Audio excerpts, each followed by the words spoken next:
దీనులను రక్షణతో అలంకరించువాడైన యేసుక్రీస్తు ప్రభు నామంలో మీ అందరికీ నా హృదయపూర్వక శుభములు. ఈ రోజు మన ధ్యానం మార్కు సువార్త 16వ అధ్యాయం 14 నుంచి 20 వచనాల వరకు. 14వ వచనాన్ని చూసినట్లయితే, పిమ్మట 11 మంది శిష్యులు భోజనమునకు కూర్చున్నప్పుడు ఆయన వారికి ప్రత్యక్షమై తాను లేచిన తర్వాత తను చూచిన వారి మాట నమ్మనందున వారి అపనమ్మిక నిమిత్తము హృదయ కాఠిన్యము నిమిత్తము వారిని గద్దించెను. ఈ వచనం మనకు స్పష్టంగా చెప్తుంది, ఒకరి హృదయంలోని కఠినత్వము వారిని దేవుని సంగతులు నమ్మనీయకుండా సత్యాన్ని అడ్డుకుంటుంది అని. ప్రభువు శిష్యులతో వారి అపనమ్మిక మరియు హృదయ కాఠిన్యాన్ని గురించి చెప్తూ గద్దించారు. అంటే యేసుప్రభు పునరుద్ధానాన్ని గురించి సాక్ష్యాలు ఉన్నప్పటికీ వినినా చూసినా హృదయం కఠినంగా ఉంటే సత్యాన్ని నమ్మలేరు, గ్రహించలేరు కూడా. మన హృదయ కాఠిన్యము మనల్ని అజ్ఞానులుగా చేస్తుందని, దేవుడిచ్చే జీవం నుంచి మనల్ని వేరు చేస్తుందని ఎఫెసీయులకు రాసిన పత్రిక 4వ అధ్యాయం 18వ వచనంలో చదువుతాం. మరి మన జ్ఞానము కలిగి దేవుడిచ్చే జీవాన్ని పొందుకోవాలి అనంటే మన హృదయంలోని కఠినత్వం తొలగిపోవాలి. కఠినమైపోయిన మన హృదయాలు కనికరమతో ఉండాలి. అలా ఎప్పుడు ఉంటాయి, ఎలా ఉంటాయి అనంటే వాక్యం ఏం చెప్తుందంటే, యెహెజ్కేలు పుస్తకం 36వ అధ్యాయంలో 26-27 వచనాలు చదివినట్లయితే అక్కడ ప్రభు మనకు ఒక వాగ్దానం చేశారు. నూతన హృదయం మీకు ఇచ్చెదను, నూతన స్వభావం మీకు కలుగచేసేదను, రాతి గుండె మీలో నుండి తీసివేసి మాంసపు గుండెను మీకు ఇచ్చెదను అని. నా ఆత్మను మీ అందుంచి నా కట్టడలను అనుసరించే వారిని గాను నా విధులను గాయకుని వారిని గాను మిమ్మల్ని చేసేదను అని అక్కడ ప్రభువు వాగ్దానం చేసిన వాక్యాన్ని మనం చదువుతాం. అయితే ఇక్కడ ఒక్కటి గుర్తుపెట్టుకోవాలి, మన హృదయంలోని కఠినత్వం తొలగిపోవాలంటే దేవుని యొక్క ఆత్మ మన హృదయంలో నివసిస్తేనే జరుగుతుంది. దేవుడు మన రాతి గుండెను తీసివేసి మాంసపు గుండెని మనకిస్తేనే మనమైతే మన హృదయంలో ఉన్న కాఠిన్యం తొలగిపోయి జ్ఞానం కలిగి దేవుడిచ్చే జీవం నుంచి వేరైపోకుండా ఆయన జీవాన్ని కలిగి బ్రతకగలుగుతాం. ఇంకా మనం తర్వాత 15వ వచనాన్ని చూసినట్లయితే, మరియు మీరు సర్వలోకమునకు వెళ్లి సర్వ సృష్టికి సువార్తను ప్రకటించుడి అని రాయబడింది. ఇది యేసుప్రభు వారి శిష్యులైన మనందరికి ఇవ్వబడిన ఆజ్ఞ. సర్వలోకమునకు వెళ్లి సర్వ సృష్టికి సువార్త ప్రకటించండి అని. మనందరికి తెలుసు కదా, ఆజ్ఞ అతిక్రమమే పాపము. కాబట్టి సువార్తను ప్రకటించకపోవడం మన పాపమే. ఈ విషయాన్ని మనం అర్థం చేసుకోవాలి. చాలా మంది అనుకుంటారు, నేనేం పాపం చేస్తున్నాను, అంత బానే ఉన్నాను కదా, నేనెక్కడ అబద్ధం చెప్పలేదు, నేనెవరిని మోసం చేయలేదు, లేకపోతే ఇంకా వేరే ఏ దేవుని చిత్తాన్ని చేసుకుంటూ వస్తున్నాను అని. కానీ ఇక్కడ స్పష్టంగా ఈ వాక్యం చెప్తుంది, దేవుడిచ్చిన ఆజ్ఞను పాటించకపోతే ఆజ్ఞ అతిక్రమమే పాపమని. కనుక సువార్త ప్రకటించకపోవడమే మనకు పాపమని అర్థం చేసుకోవాలి. అయితే ఎలా పడితే అలా ప్రకటించడం కాదు గాని ఆత్మ నడిపింపులో ప్రతి పని చేయాలి. కొన్నిసార్లు మన ప్రవర్తనే, మన క్యారెక్టరే సువార్తను ప్రకటించగలదు. ముందుగా మనం ప్రకటించవలసింది మన బ్రతుకు ద్వారా, ఆ తర్వాత నోటితో ప్రకటించాలి. నీతిని మన బ్రతుకులో చూపించి తర్వాత దాని గురించి మాట్లాడడం అనేది దేవుని క్రమం.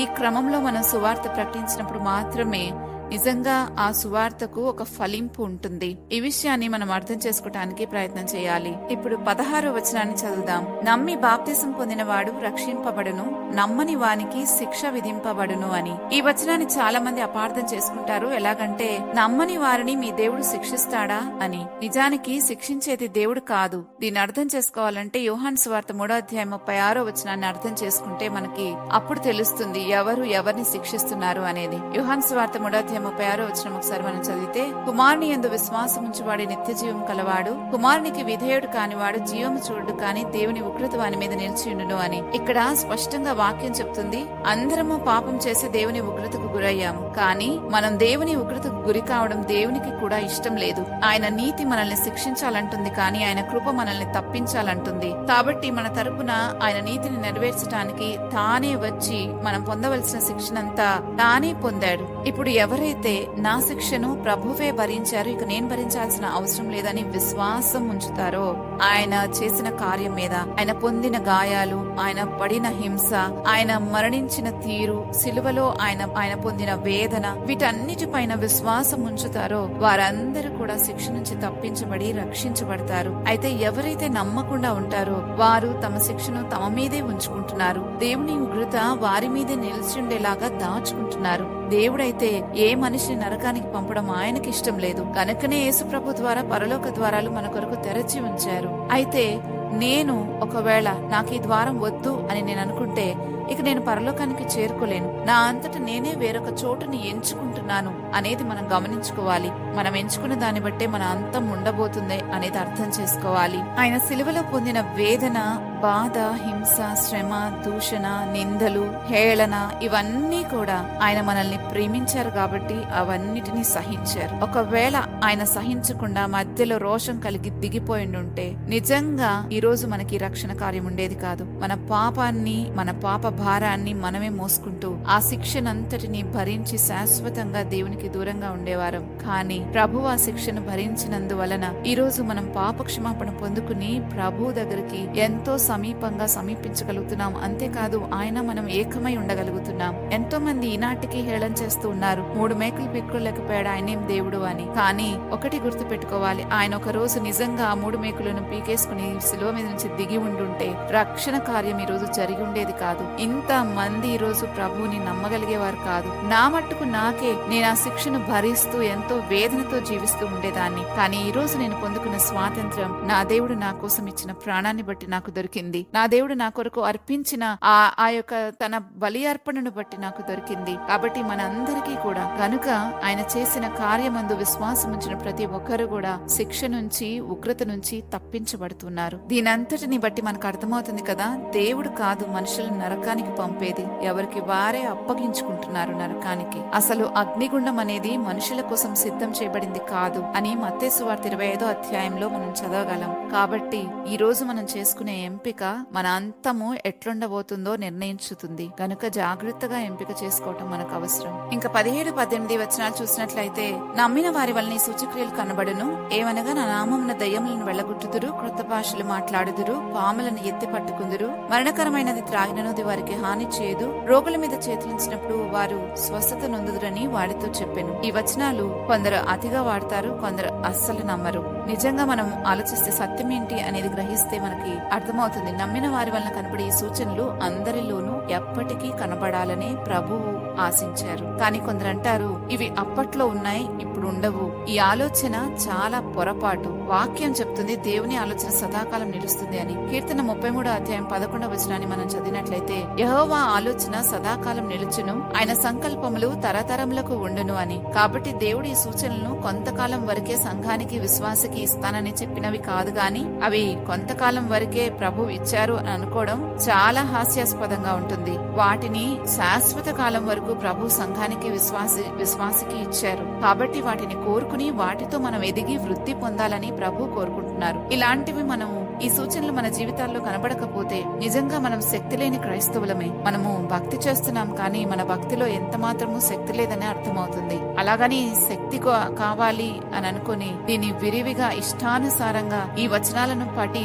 అతిగా ఈ వచనాలను వాడేసేవారు కూడా ఉన్నారు. అయితే అలా కాదు గాని ప్రతి విషయంలోనూ దేవుని అధికారానికి లోబడి, ఈ విషయాన్ని మనం గుర్తుపెట్టుకోవాలి, ప్రతిదీ దేవుని అధికారానికి లోబడి మనం పనిచేస్తేనే పరిశుద్ధాత్ముడు దేవునికి మహిమకరంగా మన జీవితాల్లో ఈ కార్యాలు జరిగించగలడు. లేకపోతే వీటిని బట్టి దుష్టుడు మనల్ని వాడుకునే అవకాశం ఉంటుంది. మనకున్న ఆశను బట్టి దుష్టుడు మనల్ని దారి మళ్లించి వీటిని వాడుకునే అవకాశం ఉంటుంది. కనుక జాగ్రత్తగా ఉండాలి. ఇంకా 19వ వచనాన్ని చూసినట్లయితే, ఇలాగో ప్రభువైన యేసు వారితో మాట్లాడిన తర్వాత పరలోకమునకు చేర్చుకొనబడి దేవుని కుడిపార్శ్వమున ఆసీనుడయ్యెను అని చదువుతాం. ఇది మన భరోసా.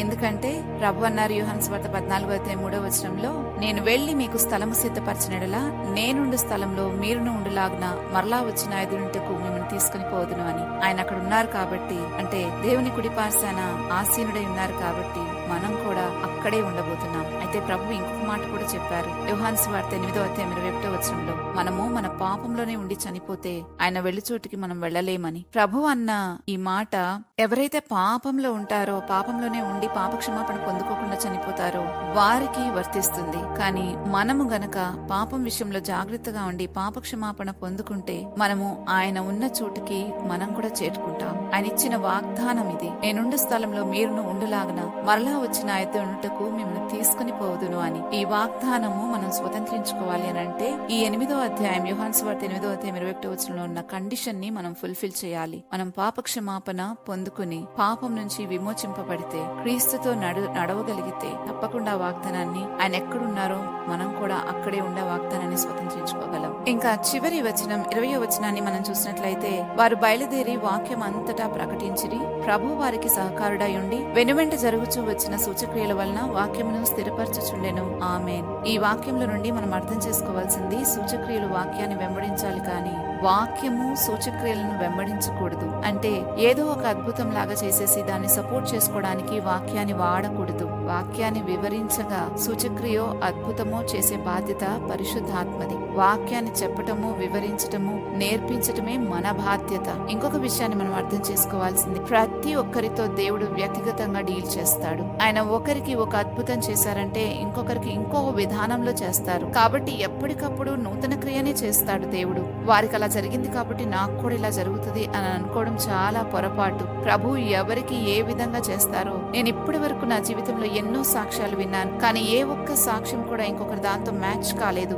ఆయన అంత మ్యాచ్లెస్ గాడ్. ఆయన అంత అన్ని విధాలుగా అద్భుతాలు చేయగలిగిన దేవుడు. కాబట్టి అద్భుతాలు, ఆశ్చర్యకార్యాలు, సూచక్రియలు ఇలాంటివి పరిశుద్ధాత్మ ఎవరికి తగినట్టుగా వారికి ఆయన చేస్తూ ఉంటాడు. ఆయన చేయటానికి కారణం కూడా వాక్యాన్ని స్థిరపరచటానికే ఆ కార్యాలను చేస్తాడు. కానీ ఏదో మన ఘనత కోసమో గొప్ప కోసమో ఒక వ్యక్తిని, ఒక సేవకుడిని హెచ్చించాలనో ఆ కార్యం కోసం ఎన్నడూ చెయ్యడనేది మనం గుర్తుపెట్టుకోవాలి. దేవుడు చేసే ప్రతి కార్యము, పరిశుద్ధాత్ముడు మనలో జరిగించే ప్రతి కార్యము అది క్రీస్తు మహిమ కొరకే. అది వాక్యము స్పష్టంగా చెప్తుంది. ఆయన ఏం చేసినా క్రీస్తుని మహిమపరచడానికే చేస్తాడు అని. వాక్యం మనం బోధించినప్పుడు అది నమ్మిన వారిలో అద్భుతం జరుగుతుంది. అది పరిశుద్ధాత్ముడు చేస్తాడు. వాక్యాన్ని వారి హృదయంలో స్థిరపరచడానికే ఆ కార్యం చేస్తాడు. ఇది అర్థం చేసుకోవాలి. వాక్యానుసారంగా బ్రతకడమే ముఖ్యము, కానీ మన జీవితాల్లో అద్భుతం జరిగిందా లేదా అన్నది ముఖ్యం కాదు. ఈ విషయాన్ని కూడా మనం గ్రహించాలి. మన జీవితంలో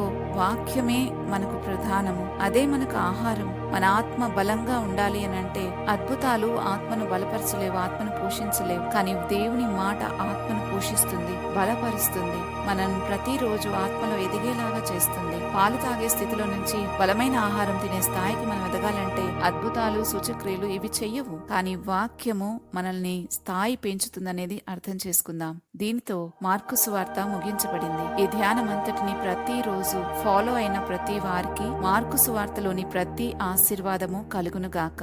ఆమేన్. ప్రార్థించుకుందామా? మా తండ్రి, ఈ మార్కు సువార్తను ధ్యానం చేయడానికి మీరు మాపై చూపిన కృపను బట్టి మీకు స్తోత్రాలు. మీరిచ్చిన ప్రత్యక్షతలను బట్టి మీకు స్తోత్రాలు. మాతో ఎన్నో రీతులుగా మాట్లాడుతూ వచ్చారు ప్రభువా. అయ్యా, మార్కు ఏ ఉద్దేశంతో రాశాడో, పరిశుద్ధాత్మ ఏ ఉద్దేశంతో రాయించాడో ఆ ఉద్దేశాలన్నింటినీ మా హృదయాల్లో పెట్టినందుకు మీకు కృతజ్ఞతాస్తుతులు చెల్లిస్తున్నాను. ఇందులోని ప్రతి ఆశీర్వాదానికి మేము వారసులవడానికి మీరు మాకు సహాయం చేస్తున్నందుకే మీకు స్తోత్రాలు. మమ్మల్ని దీవిస్తున్నందుకే మీకు వందనాలు. తండ్రి, మీరు ఏవైతే మార్చుకోమని చెప్పారో వాటన్నిటి విషయంలో మేము మార్చుకోవడానికి సహాయం చేయండి. మరి ముఖ్యంగా అన్నిటికంటే ఎక్కువగా ప్రభువా, పాపాన్ని మీరు అడ్రస్ చేసిన తీరు అయా ఎంతో గమనార్హంగా ఉంది. తండ్రి, దయచేసి నా ప్రభువా, మాలో ఏ పాపము నిలిచి ఉండకూడనట్లుగా ప్రతి పాపమును ఆయన క్షమించి వాటి నుంచి మమ్మల్ని విమోచించమని ప్రార్థిస్తూ ఉన్నాను. తండ్రి, నీ వాక్యము మాలో సమృద్ధిగా నిలిచి ఉండి మేము ఆత్మలో బహువిరివిగా ఫలించినట్లుగా మీరు సహాయం చేయండి. మేము ఇక ముందు చేయబోయే ధ్యానాల్లో కూడా మీ గొప్ప ప్రత్యక్షతను మాకు దయచేయమని వేడుకుంటూ ఈ మనవులని యేసుప్రభు వారి నామంలో బ్రతిమాలుతున్నాము తండ్రి.